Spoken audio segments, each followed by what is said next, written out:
Welcome once again to the Weston Way, the official podcast of the City of Weston. I'm Pam. And I'm Roxana. And we're your hosts for today's conversation with Weston's very own fire chief, Chief Todd Draizin. Chief Draizin, welcome to the show today. Pam, thank you so much for allowing me to be here. And Roxana, it's such a privilege to spend time with you guys today. Thank you. We're so happy to have you. Yes, and as you know, Weston is committed to emergency response and proactive response and emergency readiness. We're eager to learn how your team handles that each and every day here in our city. But first, we want to get to know you a little bit more, Chief. So can you tell us about what inspired you to go into the fire service? Well, you may not know this, but Chief Cavalieri and I both grew up on Long Island. And in Long Island, it's an all-volunteer fire department. And it was actually a social gathering for how people got together. So that was my first introduction. I moved out of Long Island when I was 17 years old and moved down here to Florida and had a lot of great mentors along the way that kind of taught me about the fire service and the brotherhood and the sisterhood that it provides. What really drove me into the fire service is I was on a scene of a car accident where unfortunately pedestrian was hit by a vehicle, and I felt so helpless without knowing what to do. And I watched my father, who was an amazing mentor in my life, jump right into action. And I'm like, I gotta do this. This is definitely something that I can get a hold of. So that was really what led me into the emergency services. Was your father a firefighter as well, or? No, tragically enough, my father was a AAA ball player who never really made it into sports, right? And then became a manager of a department store down here, much like Target, but where I grew up, it was like White's and TSS and Modell's. Right. But he was just an incredible mentor in my world. That's amazing. I love to hear that. And I know you're a mentor to a lot of young firefighters just getting into the profession. So it's great to have you here in Weston. Thank you. Thank you for allowing me to serve here. Of course. And then we also now want to talk a little bit more about your career background and your journey really that got you to Weston. Yeah. So like I said, I was a volunteer firefighter up in New York and Long Island. And when I came down here, I was 17 years old and I really didn't have a lot of friends. And 17 is a difficult time age to try to make new friends. So I tried to find a volunteer fire department here so I can kind of network. Broward County Fire Department, which is then Broward County, now it's Broward Sheriff's Office, was the only opportunity. I made a bunch of great friends there. Was talking to one of my mentors. His name was Barry Goldberg. What a very, very fantastic firefighter.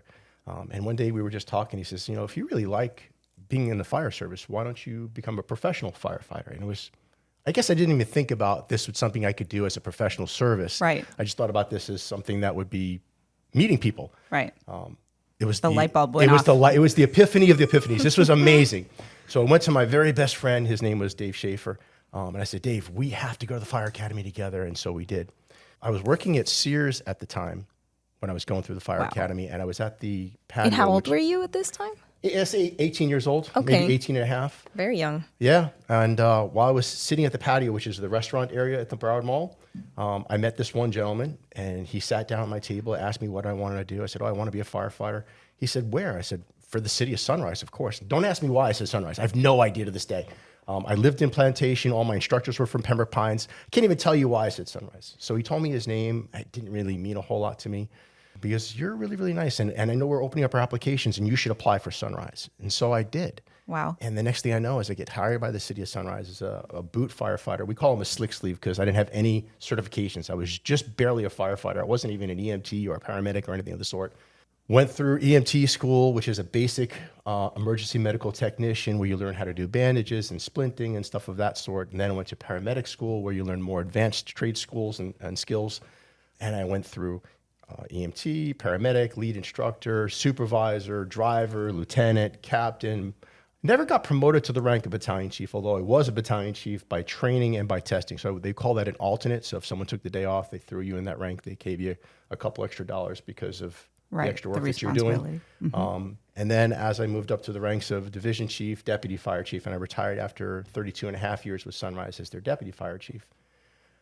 Then I get a phone call from the then district fire chief here in Weston saying, hey, I'm looking for someone to be the assistant district chief. Do you think that you'd like to stay in the game? And we're looking for someone with your capabilities. So I retired on Friday, and then on Monday I started in Weston. That's amazing. And it was incredible. Well, even more so is he had a projection for himself. He was looking to move up as well. So he moved up in the ranks of the Broward Sheriff's Office, which allowed me then to become the district fire chief. Right. Very good.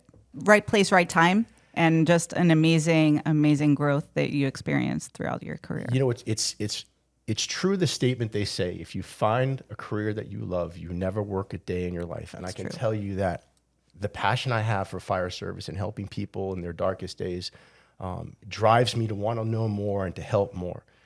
And one of the things I always try to impart on the people that work with me or around me is, yeah, we may see these kind of calls every single day, and to us, they become common for us. But for you, the person experiencing the emergency, it's the first time you're experiencing it. So it's truly emergency in your world, and being able to be there for you in that day it's just a great feeling. And that passion, I think it's very palpable. Everybody that gets a chance to speak with you, and I hope that it's the same for all of our listeners. You can truly see how passionate you are about this line of service and helping people. And I wanted to ask, so up to date, how long have you been with Weston specifically in this role? So I'm just finishing my 7th year. I got hired on May 20th, so I'm just coming up on 7 years here in Weston. And I'd love to do at least another 10 years here. It'd be amazing. Oh, I love it. It's contagious, his enthusiasm. So tell us a little bit about the partnership that Broward Sheriff's Office has with the city of Weston and how that works with the fire rescue and EMS. Sure. So first off, Broward Sheriff's Office, which is where I technically work for, is very, very thankful for the partnership that we work with the city of Weston. Weston is one of our premier cities that we have the opportunity to serve its residents for. And we provide all the fire rescue and EMS services for it, and Weston gets to leverage all the benefits that Broward Sheriff's Office has that they don't have to have. So we provide all the personnel, we provide all the training, all the human resources, all the certifications and the backgrounds, so that when Weston, all they have to do is say, okay, we need good leadership, we need good firefighters, and we handle all the rest. Right. That's amazing. And I understand that the city of Weston has certain requirements, like firefighter, paramedics, in all of our stations. How does that work? Let us know, like, the staffing and... Sure. So in Weston, we have 4 strategically located fire stations, and that allows us to respond to almost any emergency 90% of the time. We call it the 90 percentile. 90% of the time within 6 minutes of the time that the 911 call hits our station. So there's a little bit of delay because there's a call taker that takes the call, and then it takes them a couple seconds to figure out where's the emergency, is it in Weston, and then, of course, alert the stations. But 6 minutes from the time that we get the call to the time that we're at your front door. Everybody that's with the Broward Sheriff's Office is both certified as a firefighter and a paramedic. And as I explained before, so you have emergency medical technician, which is your first level, and then paramedic is a more advanced level.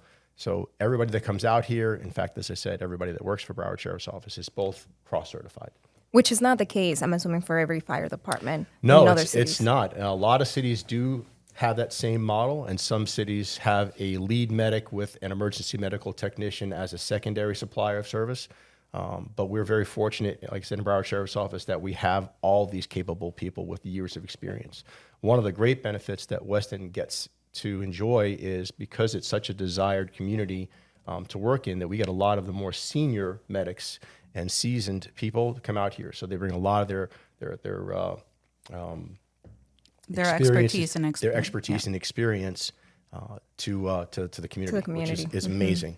And also through the partnership with BSO, we have access to specialized units. Tell us about some of those units that we have. So most cities have fire and EMS services, but Broward Sheriff's Office provides not only fire rescue services, they have technical rescue services. So someone who's trapped in some machinery, equipment, and because we do have a business sector in a large industrial area with machines, that's something to be concerned with. We have a marine section, so if you're out in the ocean side of it, or you're boating or you're swimming, we have an Everglades section, which I have the opportunity that I oversee not only the city of Weston, but I also oversee the Everglades area. So if you're out airboating or fishing or camping, we have the same services for that. We have a hazardous materials team, and most people go, hazardous materials, what would you need that for? So if you think about, well, if there's a tank or a gas tanker that's driving on the highway and they get into an accident, or if there's chemical spills, or if you're like myself, where you tend to keep chemicals kind of close together in your garage and create that environment, hazmat team is one of those teams that really helps to mitigate these emergencies quickly. Yeah, and it's amazing to have the team with those capabilities right here in our community. I agree. And there's actually only 4 regional teams in Broward County, with Broward Sheriff's Office being one of the regional teams. Wow. Amazing. So, Chief, we're going to take a quick break and then we'll be back to learn more specifically about fire service and EMS here in Weston. Did you see that street light out? Or was your garbage not picked up this morning? Let us know on the Weston Works app. The Weston Works app is your lifeline to city services, sending your requests and notices directly to our teams in the field. Visit your phone's app store to download the Weston Works app today. Here in South Florida, we know that hurricane season is always just around the corner. Don't be caught off guard this year. You can take steps today to prepare your family and home for hurricane season anytime. Check that you have a go kit ready, review your insurance documents, and plan where you would go in the event that you are required to evacuate. Visit westonfl.org/hurricane to stay Weston ready. Get your news about Weston directly from the source by subscribing to Newsday Tuesday, Weston's weekly email newsletter. Don't miss another event.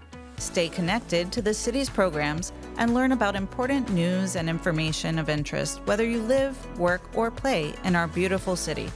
Visit westonfl.org/Newsday Tuesday to subscribe.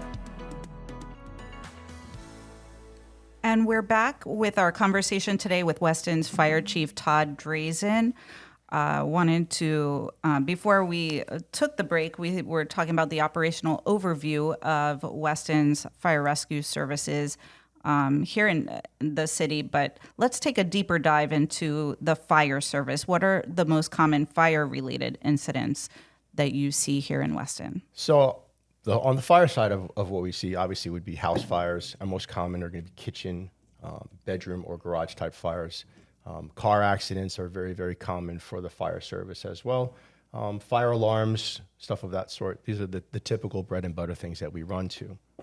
The household fires, tell us more about that. What are the common, how do we prevent household fires in our homes? Thank you so much for allowing me to elaborate on that one, because it's truly something that is important to me.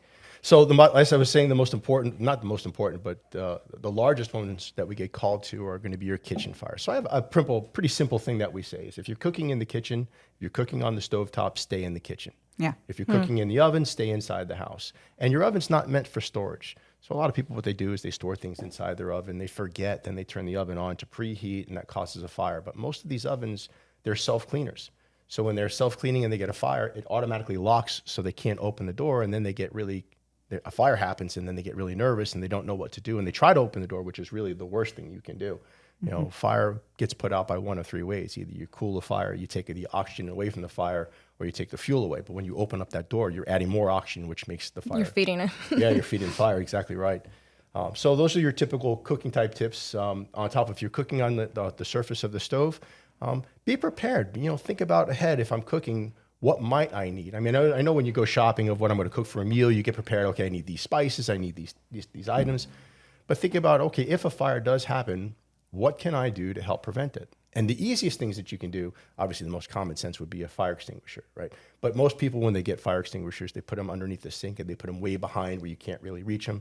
And that's not something that's going to be very beneficial. That's a great tip, because some people put them right next to the stove or the oven. And if it's on fire, you might not even have access to that. Right. So you want it so it's accessible and so it's usable. And if you've never used an extinguisher, we provide extinguisher classes, which is very beneficial for the community as well.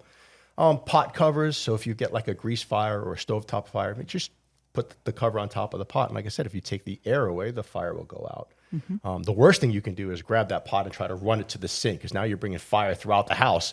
And most people get nervous. And if they drop it, now you have this expanding fire, which is really bad. And fire grows. And fire grows double its size every 30 to 60 seconds. Right. So Wow. think about the size of that, a 1-inch fire to a 2-inch fire to a 4-inch fire to an 8-inch fire.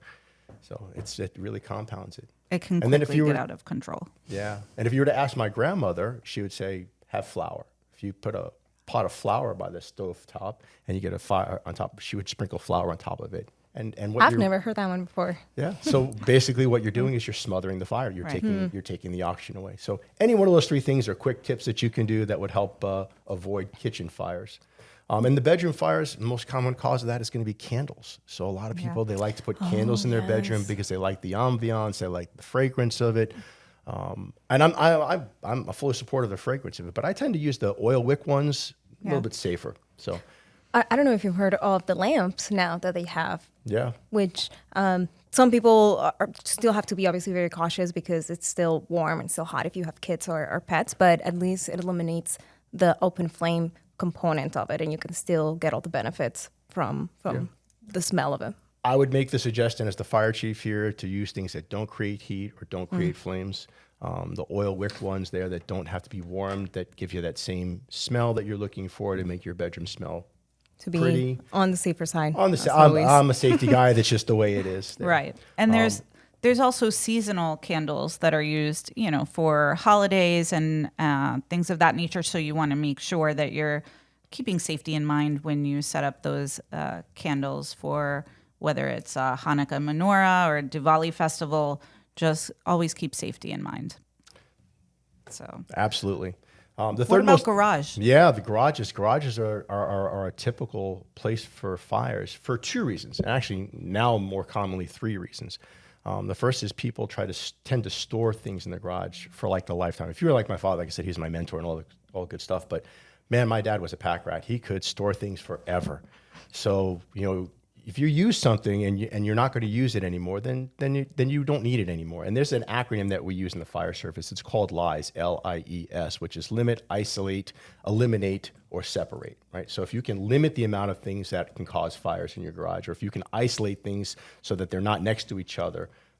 What are those items that are causing fires or that you see the most in the garage? Paint thinners, gasoline, any of chemical. any of those type of chemicals are going to be there. People put bleach next to brake fluid for cars and stuff of that sort, and all these things when they mix together, they typically don't mix together, right? Because we have them in their own separate containers. But what happens in the garages? So we put things on the shelf. Sometimes shelves collapse, and then these items mix. And when these items mix, they create a hazardous materials environment. So which you send our hazmat team out for, but it also creates fires too. So if we can limit, isolate, we can eliminate or separate these chemicals, it's going to be safer for you and your community. So that's one of the things that happens in garages. The second thing is these batteries that we're charging, and now the cars that we're charging, right? So the scooters and the e-scooters and the e-bikes, we leave them plugged in and we don't pay attention. But these lithium-ion batteries, once they start getting charges, they have a thing called thermal runaway. And thermal runaway causes the battery to get superheated. And the one thing about lithium, the metal itself, lithium creates its own heat, it's its own fuel, and it creates its own oxygen. So all by itself, it's everything it needs to create a fire. So if you are charging this type of equipment in your garage, what are some of the things that residents should do to avoid fires? Is there any preventative measures? Yeah, so the best thing you could do is always be aware that you're charging these things and don't let these things charge overnight while you're sleeping. You want to make sure your garage door is open and the area is well ventilated. I would prefer you charge them outside of your house, right? Put them on your driveway, charge them on the driveway, kind of a thing there, but that's a personal preference and difficult to monitor. But definitely be aware and definitely make sure it's well ventilated, and definitely don't charge things overnight. I mean, even your cell phone, most people don't realize, can also create a fire. Yeah. It's a lithium battery, and people put it on their mattress while they're sleeping because they don't want to miss a phone call. But you felt your cell phones, and you can see how hot they get. Yes, of course.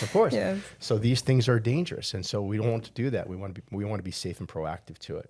What about lawn equipment like electric that have those batteries? What are the best ways to store those batteries when they're not in use? Do they need to have kind of airy, don't kind of stack them on together or create? Yeah, so you want to watch the batteries. As these batteries start to age, they start to swell. And if you start seeing the batteries start to swell, that's telling you that the inside parts of it are getting old and you want to replace them. Definitely you want to keep them isolated away from all the other ones. Don't keep them on the charger, type of an item to it. Okay, very good. And those are just a pro tip on this. You can dispose of those at your household hazardous waste collection, which just took place in Weston in April. But we do have the opportunity to use the Broward residential drop-off centers throughout the year. Weston residents can drop off any of those lithium batteries or paint solvents, things in that nature, to use the time to clean out your garage and dispose of those items so that you can eliminate them from your garage. There's a couple of the practical safety reminders I'd like to bring out as long as we're talking about fire safety. Sure. Smoke alarms. Smoke alarms save lives, right? So we test our smoke alarms at least once a month. We change the batteries at least twice a year. And, we have a service here in Weston that if you're 55 or older, we'll come to your house and we'll change the smoke alarm batteries for free for you. We'll be happy to come out and supply the batteries. We bring everything that you need. That's amazing. And would residents that qualify just reach out to your team? Correct. They call the fire station number that's listed on the website. We'll schedule a truck to come out there and we'll change all of those batteries for you. Home safety drills are important. So, we're a very young community with young residents, and we talk about fire safety and we talk about things to keep our families safe, but do we practice what we preach? So if we're not practicing what we're preaching and we're not doing these drills on a routine basis, it's all about muscle memory. Right. So if you hear the smoke alarm go off, what are you supposed to do? Oh, we're supposed to get low. We're supposed to go to the door, feel the door, make sure the door isn't hot, make sure there's no fire on the other side of the door, get out of the house and find a meeting place. And a meeting place is important for a few reasons. It's important for number one, to make sure that everybody gets out of the house. It's important for number two, to make sure that everyone knows we're all together and nobody goes back into the house. And one thing about the meeting place is you want to make sure it's something that doesn't move. So don't pick a car or something like that. You want to pick like a stationary object that's really grounded in there. It could be the mailbox. Yeah. Yeah. But nothing too close to the street. You don't want to be too close to the street. Right. But maybe even a neighbor's mailbox would be fine. Right. Absolutely. That's a great tips. Yeah, and a great reminder for families. As you mentioned, there's so many kids in young families in Weston, so it's a great opportunity for them to practice those safety tips. Yes, yes. Now let's take a view. We talked about fire. Let's talk about emergency medical services. Tell us about what are the majority of fire rescue calls in Weston about? So 80%, 70 to 80% of what we do is all EMS based. We do have some fires, but the majority of what we do is EMS. And we run the whole gamut of calls, but you would be really surprised to know that our number one reason of why 911 is called for medical purposes are slip and falls. So we have a falls prevention program, and I know you've met Melanie Mercado, and she's an amazing educator that we get to leverage here. And Weston has their own public educator, which is very unique. Most cities have to share that public educator, so we're very fortunate to have her. And she's doing a whole Falls Matter type of program with our elderly to make sure that they understand how to stand up, how to sit down. We tend to move more quickly and hastily as we get older because we're always in a rush. But when we do that, we tend to put ourselves at risk and fall. So fall injuries are our number one medical call. And then we have our other typical medical calls that we run, like, your typical chest pains and cardiac events, difficulty breathing, diabetic emergencies, seizures, stuff like that. Those are going to be your typical ones. But on average, we run about 4,000 medical calls a year here just in Weston. And how would I know when to call 911 versus the non-emergency number? Yeah, so my first answer is going to be, if you don't know the difference, call 911. We'll Right. figure it out for you, right? And of course, the non-emergency number, which is 954-764-HELP. And that's, if you have any questions or concerns, you call that number. They're more than happy to help you walk through that process. But if you think you're having an emergency, it's much, much better for you to call 911. Let us come out there. We'll help decipher that whole process down there and get you to where you need to be and make sure that you're safe. And if someone calls 911, what are some tips on what information to have available and how to interact with the dispatcher? Pam, that is such a great question. That is awesome. So first off, you have to understand when you call 911, first off, we never say 911, right? When we're talking to our children, we never say call 911 because a literal child will say there's no 11 on the phone, and there isn't. It doesn't exist. So it's 911. It's always 911. And if you're traveling, you should also know what that number is because it's not always 911. So wherever you are, it may be a different number, and it's nice to know that before you get there. But when you do call, there's a person that's called a call taker, and that's a person that's going to gather the information. And a lot of people get frustrated thinking that 911 services are not coming because this person's talking to them and trying to gather as much information as they possibly can.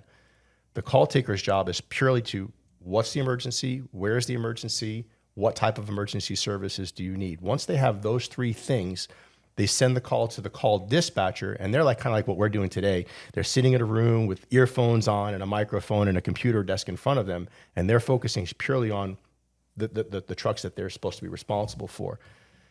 Then they're waiting for additional information that's coming from the call taker. Like, okay, now tell me more about what the emergency is. And then we're getting updates all along the way before we get to your house. So some of the things they may ask you, like I said, is they're going to ask who you are, where you are, what the emergency is.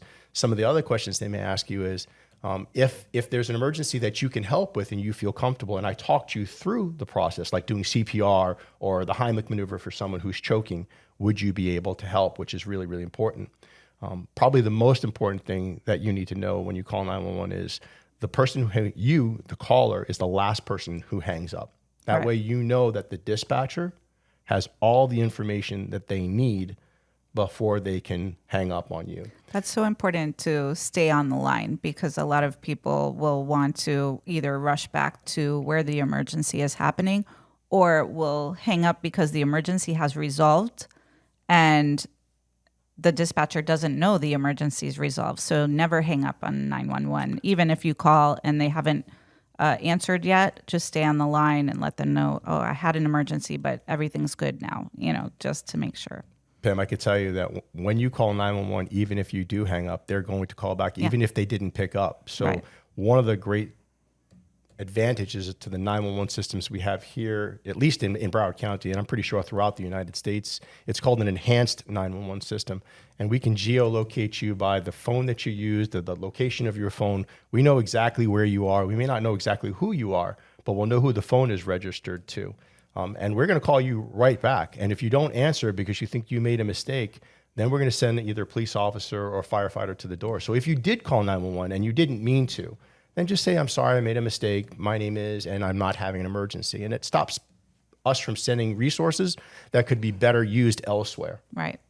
But it's Another a great technology, to have. I'm thinking if a child happens to call 911 because they are trained, in schools, and families are hopefully teaching them to do that. So a child might not know an address. So it's great that to know that this technology can do that and be able to locate them and make sure they're okay if they are calling that. Yeah. I'd like to bring out one more thing before we take a break, because I know we're getting close to taking a break here, is knowing where you are is important. And not only knowing where you are in your house, but if you're driving on the highways, a lot of people don't know that certain roads may say they're north, but you're really kind of heading, like if you're taking I-75, which is one of the corridors that here in Weston we protect. We protect the corridor that's from Griffin Road all the way up to almost the Collier County line. Right. But if you're heading technically by direction westbound, that's really I-75 northbound. Absolutely. And if you're on the highway and you see an incident and you're calling 911, knowing that you're westbound or what mile marker you've passed, and just being aware as a driver is super important with any type of emergency. Yeah, I just recently was working with the Department of Transportation, and we had more mile markers added through all the corridor in I-75 to help drivers better understand exactly where they are. So now they're every half of a mile. Oh, wow. And my goal is hopefully to get it every 10th of the mile, but that's a big goal.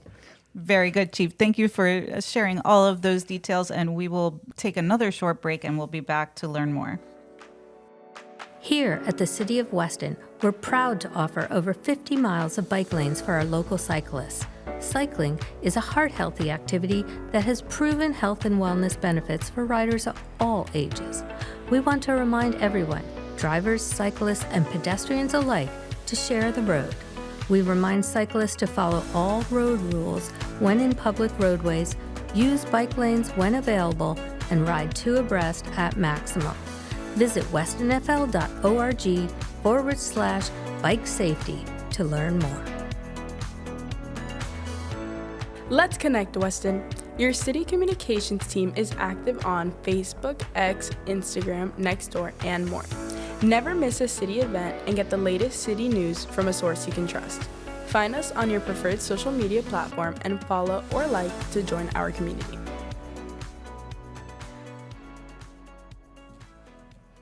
And we're back. And before we wrap up the emergency medical services part of our conversation, I wanted to ask, in terms of innovations in response and treatment, how does Weston differ? What are some of the items and the things that we have available to us in the community? Roxana, that's so awesome. I got to tell you about one of the newest things that we have here in Weston. And we are so lucky and fortunate that the leadership here in Weston supports it. Not only the city manager's office, but all of our commissioners. So we just recently rolled out whole blood throughout all of Weston. And if you think about someone who's in a traumatic situation and they're bleeding internally. It doesn't even have to be a car accident or someone who's stuck in machinery, but let's say you have a ulcer or you have internal bleeding from medical reasons. If you're losing blood, the only thing that's going to replace that blood is blood. So up until maybe about 2 years ago, the only thing that was available for us in the field was IV solutions, saline water. And saline water doesn't carry oxygen, it doesn't carry clotting agents, it doesn't carry anything that you need to sustain life, but it does keep volume up. Great, so we're pushing around great volume in your circulatory system, but it's not carrying the things that your organs need to survive. So last year in October, we instituted whole blood. We carry it with a new position out here. It's called an EMS supervisor, and he has his own truck throughout the city and can go to almost every call, not only in the highways, but here in the city of Weston. And we work with One Blood and Broward Sheriff's Office to keep that blood fresh and keep it rotating throughout the system. That's amazing. That's great to have that available in case of an emergency for It's amazing. residents. But wait, there's more coming. There's more. There's more coming. Wow. This is incredible. So I know everyone here is familiar with ultrasounds, yes. And the benefit of ultrasound. Ultrasound is now coming into the emergency medical services field. We use it for IV techniques for people who have difficult IVs to get to veins and everything, vein access. To gain access, correct. And it's great for determining if there's heartbeats, where before you were just determined by checking for a pulse, but now you can actually look to see if there's movement of the hearts. So many things that we're going to use it for. I'm so excited that it's coming out here. It's probably within the next year to 2 years before we get it on all the trucks, but there are select trucks that do have it. And our EMS supervisor here in Weston is one of those trucks that was selected to get it. So. Oh, that's amazing. That's really, really nice. So it'll be part of like a pilot program, or if it's for sure coming eventually everything. So for right now, it's a pilot program like you talked about, but it's had such great success that I can't even imagine it wouldn't be a full rollout. That is awesome. You really have some great access to technology and the trained professionals that serve Weston. We're so fortunate to have them in our community. So thank you, Chief. No, we're the ones that are fortunate to be able to serve. It's such a great feeling. So I know we're running short on the time today with the conversation. We are definitely going to have you back for details on all of the things that we've covered today. But first, let's talk a little bit about fire rescue in the community, and tell us about what you do beyond the everyday service and everyday running calls. What else does your team do in Weston? Well, I know I already kind of mentioned her name, Melanie Bricado. She's our public educator, and as I mentioned before, she's dedicated to the city of Weston. She goes to all the schools during Fire Prevention Month. She has CPR classes throughout the year. She does Stop the Bleed classes, and so many more things, babysitter classes. I mean, there's a whole buffet. It's all on the website, the different things that we provide for Weston residents to keep them safe and to give them public education. Some of the things we also do is open house. We allow people to come to these fire stations to learn a little bit more about what we do, get their hands on some of the equipment that we use, and understand exactly where their tax dollars are going and why some things cost the way that they do. People are very surprised to hear the cost of some numbers. of these items. Yeah, and even from my perspective, like I said, I've been doing this now. I'm knocking on the door of 40 years of professional service plus the 2 years of volunteer service. So I've been doing this for a little while. I've watched the progression of the cost of things get crazy, and it is what it is. I mean, it's the part of doing business, as we call it, the service, but they're essential. So when you need certain piece of equipment, it's the only piece of equipment that you can use for what you need to do. Yes, and if you or your family member, are going through an emergency, you want the team that's taking care of you to have access to all of those items. Yeah, I agree. What about the CERT team? I know we have some volunteers trained in the community to respond. So tell us a little bit about the CERT team and how people can get involved. Yeah, well, CERT stands for Community Emergency Response Team, and it's a volunteer organization, and it allows you to learn like the EMT, emergency medical technician, basic survival skills, what to do in case of emergencies, how to help your community. It's supported through the city of Weston. We have 2 CERT classes each year. I think right now our roster has about 150 people that are relatively active, and that is a very robust team. Most cities have maybe 10 or 15 people, but we are very blessed that here in Weston that we have so many people that want to help other people. That's amazing. What are some of the requirements, I guess, to if a resident is looking to be involved with the CERT team? Roxana, that was great question, because we're actually expanding it. Up until this year, you had to be at least 18 years of age, and you had to be a resident of Weston. And then we would provide the class, and then we would give you all the tools that you need so that you can volunteer. But this year, we've branched out now to a teen CERT program, which starts at age 13. Goes up to the 18 mark. So it now addresses there. Now, we wouldn't use a teen CERT member in the same capacity that we would use a typical 18-year-old CERT member, but they augment and they help their local resident, their house, and their neighbors. So it's a force multiplier. Right, absolutely. And teens want to get involved. They want to help.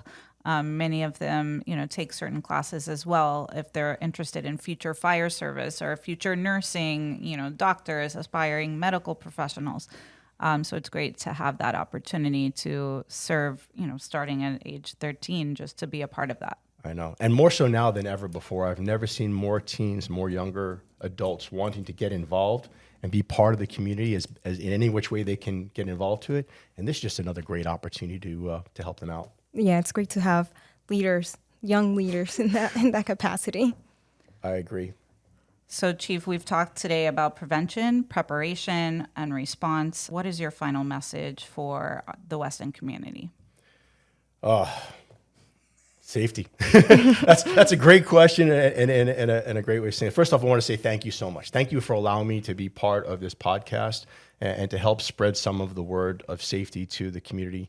Dr. Sheriff Gregory Toney, he is my ultimate boss. He allows us the latitude to run the operations, obviously under his guidance. Our fire chief, Timothy Keefe, he has empowered us to be great leaders, and they're great mentors on their own right. And basically have not only empowered us, but impassioned us. Giving you the tools and the passion that you have. Yeah, not only empowered us, but impassioned us to want to do these things there. So my final message is a thank you to the community for allowing me to serve. Thank you for allowing me to have this 40-year plus career and serving in the city of Weston. Thank you for allowing this podcast to spread the message for it. You guys are just amazing. No, thank you for all you do and for everything that your team does for our community. We truly are grateful for everything. And we promise, Chief, we'll have you back with some of your team members to talk about some of the important things that we covered today and talk a little more in detail about ways we can be safer in our homes, safer traveling through Weston and beyond. So thank you for making yourself available to the community. I look forward to it. That wraps up our conversation with Chief Todd Draizin today. And when we come back, we're going to take a quick look at our events coming up in May. Stay tuned. Looking for fun, family-friendly events right in your own backyard? Your City of Weston Parks and Recreation Department has something for everyone. From outdoor movie nights and live concerts to cultural festivals and arts events. Better yet, city events are free for the whole family.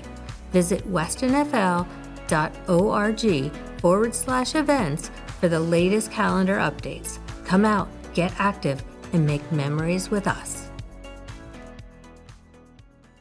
What a great conversation with Chief Draizin. He is such an amazing guy. He is so passionate about his service to the community, and it really is infectious with us all. Yes, it's a really pleasure, to get to know him. And if you, the listeners, if you haven't met the chief yet, you can usually find him at many of the community events that we have. And the upcoming event, it's a great opportunity for you and for your kids to meet the chief as well as the rest of the BSO deputies and firefighters. We will have our BSO chilling event on Friday, May 16th at the Weston Regional Park. So you can come on out for an afternoon of kickball. There's a lot of different activities happening. The CERT team is usually there. There's kickball happening with a little bit of your older kids, but if you have little ones, don't let that stop you from coming out. Everybody really has a great time interacting with the team. There's lots of smiles, lots of laughter. I know we were both out at the event last November when they held it, and it's held on the baseball field, I think on baseball field 8.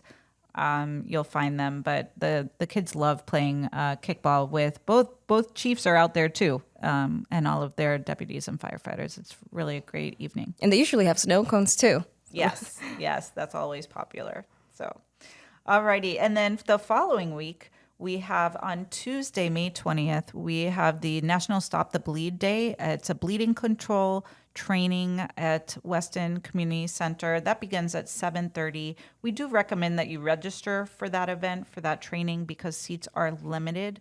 But it's an opportunity to become an intermediate responder for bleeding control. That means you'll be able to perform life-saving bleeding control techniques and be empowered with that training. It's a free training offered by the Broward Sheriff's Office. Just be sure to register May 20th from 7:30 to 8:30 p.m. And the week following that, we have another event, which is a hurricane preparedness event happening at the Weston Community Center, which is inside Regional Park. This is taking place on Tuesday, May 27th at 7:30 in the afternoon. This is really a great opportunity for residents to learn how the city of Weston prepares for hurricane season, which is right around the corner, and also what occurs during an activation. And really the most important part is what you, the residents, should be doing before a storm to be prepared and be #Weston ready. And if you don't know, the hurricane season officially starts on June 1st. So again, this is a really great opportunity to take the time and learn what it is that you have to do for you and your family to be ready and be prepared. And as a little bonus, I just want to let everybody know that there's going to be free emergency preparedness kits that will be distributed to all the participants that register. So make sure that you are registering. It's not necessary, but it is encouraged so you can get one of those free kits. So important to be ready throughout the hurricane season. And like you said, Roxana, it begins June 1st. It runs all the way through November 30th. That's half the year. So, if you recently moved into South Florida and you're not sure of what to do to prepare yourself for the hurricane season, come out to the preparedness event. It really will help you get an understanding of what you need. And then rounding up the month of May, on the very last day of the month, on May 31st, we have a car seat checkup event. It's also a free event where parents can stop by the Fire Rescue Station 81, which is located near Weston City Hall, and get your car seat installed by our certified child passenger safety technicians. And that's from 9 a.m. until 12 noon. Just roll on through to the fire station and you can get your car seat checked out, make sure it's installed properly. If you're not able to make it to this event, then you can call Station 81 to register for a car seat fitting throughout the year. That's a program service that is offered by BSO throughout the year, as well as CPR certification. So if you're interested in registering for either one of those, just give us a call. So yes, a lot happening during May and a lot of opportunities to really meet your BSO team of Weston. So we encourage you to attend any event that you can. And as we wrap up our episode, I want to remind listeners that you can find the Weston Way anywhere you stream your favorite podcast. So be sure to listen and to subscribe. And if you have any questions or any specific topics that you would like for your communications team to dwell into during our podcast, we invite listeners to submit questions at westonfl.org/podcast. We really want to hear from you. Yes, thank you for tuning in, and we'll be back soon. Until next time.